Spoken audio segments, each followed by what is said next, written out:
All right, part 3, last one of our Unit 1, Lesson 3, solving one-step equations. Should be page 3 of your notes. We finished off looking at the division property of equality, so that means we are going to finish off here today with the multiplication property.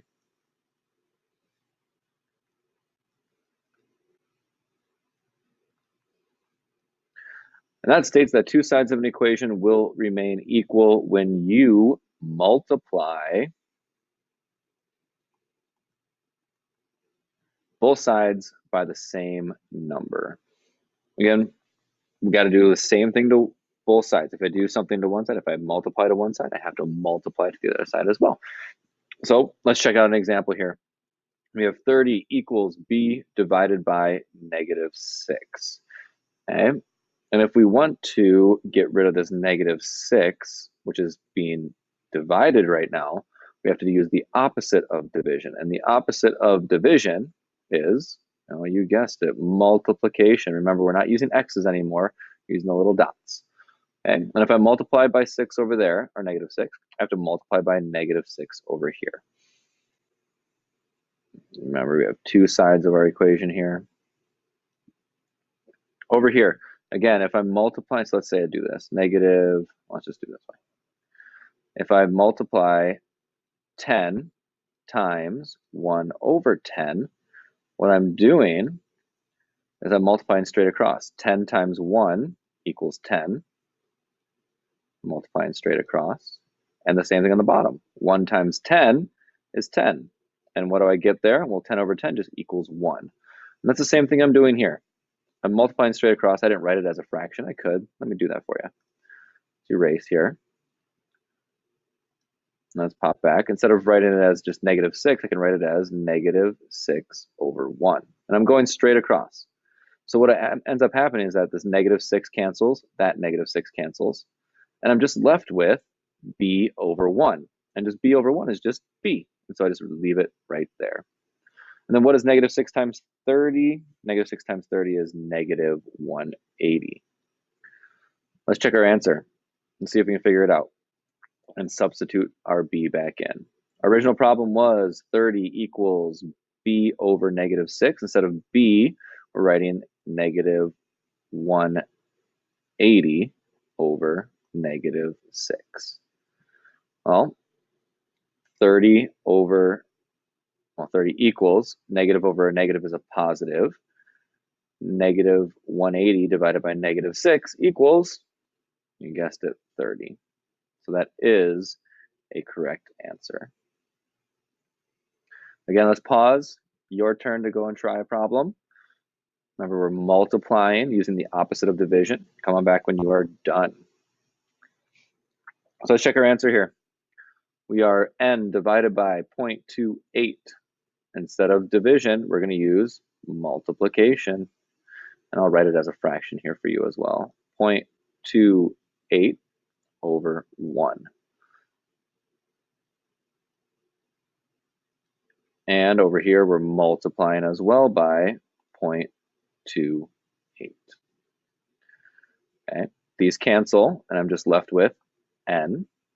And that equals, what's 5 times 0.28? Be a great time to bust out a calculator, 1.4.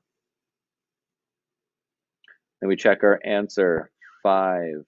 Does that equal 1.4 divided by 0.28? I will tell you that, indeed it does. 5 does equal 5 here. It does work out. So your answer is n equals 1.4. I got a couple word problems here. Leah sent 574 text messages last week. On average, how many did she send each day? Well, to do that, we need to kind of set some stuff up here. Do a little erasing. Okay, we know a couple things. We know that there are how many days in a week? Well, there's 7. We know that she sends 574 text messages in 7 days. And we want to know, how many does she send each day? So that would be a multiplication problem. 7 times however many she sends, however many messages she sends, that equals 574. And we want to know how many this m is. So to solve that, we need to use some of our properties that we just talked about. In this case, we're doing 7 times n. So what's the opposite of 7 times n? Well, that's divide. Opposite of 7 times n is dividing by 7. And we're left with, remember these cancel, m equals, what's 574 divided by 7? That's 82. 82 what? She sends 82 messages per day. I don't know if that's a lot for you. It's a lot for me. I don't send 82 messages in a day. And then our last problem here, we're looking at a distance question. The distance, d, gives us our variable. Tina travels in her car while driving 60 miles per hour for 3 hours, is given by the equation d over 3 equals 60. So how far did she travel? Okay, so we know that our equation is d over 3 equals 60. We want to know how far she travels. So we need to get this variable by itself.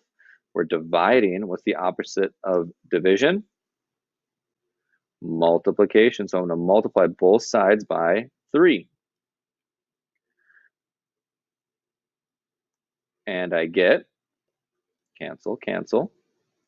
D is left, equals 3 times 60 is 180. 180 what? She travels 180 miles in 3 hours. And that's it. We are done with Unit 1, Lesson 3, one-step equations. We're going to work up to our next one, which will be two-step equations in our next lesson. So taking 2 steps instead of just 1. And then we're going to go multiple steps. You might have to do 3 steps, 4 steps, 5 steps, a million steps, so many steps. We'll do a bunch of that kind of stuff moving forward. If you have any questions, let me know, send a message.